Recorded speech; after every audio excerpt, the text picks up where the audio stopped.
What is up, guys? Well, I've gotten a lot of requests to do a little behind the scenes action on my most recent video on my main channel, which was a tour of my fiance's office. And most people want to talk about the After Effects motion tracking that I did in it. So that's what we're going to take a look at. This isn't going to be a super in-depth tutorial, just kind of an overview of how I did it. And there's plenty of stuff out there you can really dig into and learn more about motion tracking if you really want to. So let's go ahead and check it out. Let's open up this compound clip here so you can see what I had going on. And you can see basically for every effect shot that I have an original with no effect, and then the one that I actually brought out of After Effects. And the reason I do this is so that I have a good master timeline with the original footage in case I want to change something to it. But then have the effect shot as well, and I can just add them on top of each other. And of course, whatever one is on top is what you're going to see in the actual finished video. And I actually have a video on my main channel going over taking footage in and out of After Effects and Final Cut. You can check that out if you really want to learn more about it. But let's go ahead and go into After Effects and check it out. Alright, so here in After Effects, and here's the final shot. You can see the little Verizon iPhone thing tracking right there. So what I did for this, pretty simple. I did a basic motion track. For you guys who are into After Effects stuff, I didn't use the Mocha plugin just because I didn't really need to. I mean, I just used the built-in tracker in After Effects because it worked fine, and I didn't have a need to do anything more advanced with it. And because you can see, it's actually a pretty decent track. I tracked on the corner of the iPhone here. There's a lot of contrast at that point. Worked out well for me.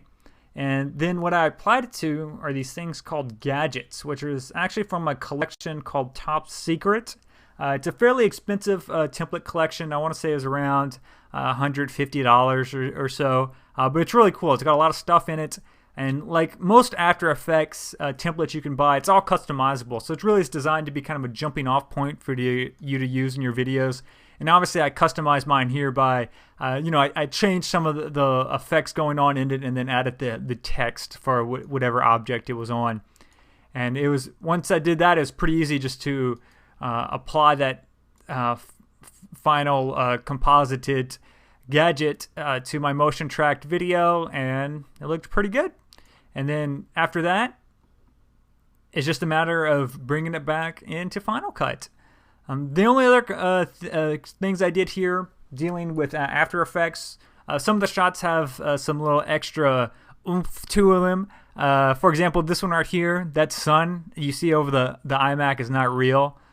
Well, I mean, obviously the sun is real, but it didn't look that cool. So here it is. You can tell the sun is actually behind there, but it's not really pinging the lens like you see here. So that was done with the Optical Flares plugin from Video Copilot.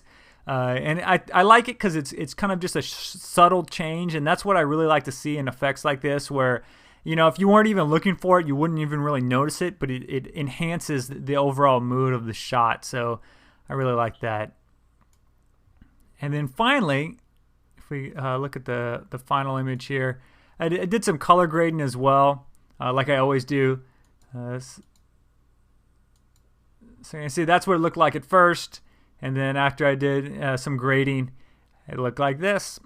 So overall, I was happy with how it turned out. Really, as happy as I can be with one of my videos. I always see things that I wish I would have done differently, but it looks pretty cool, and it was fun for me to get to practice with customizing these gadgets and things, because I'll probably use them in videos later on. So if you guys got any other questions, you can of course leave them below, and I'll talk to you guys next time. Later.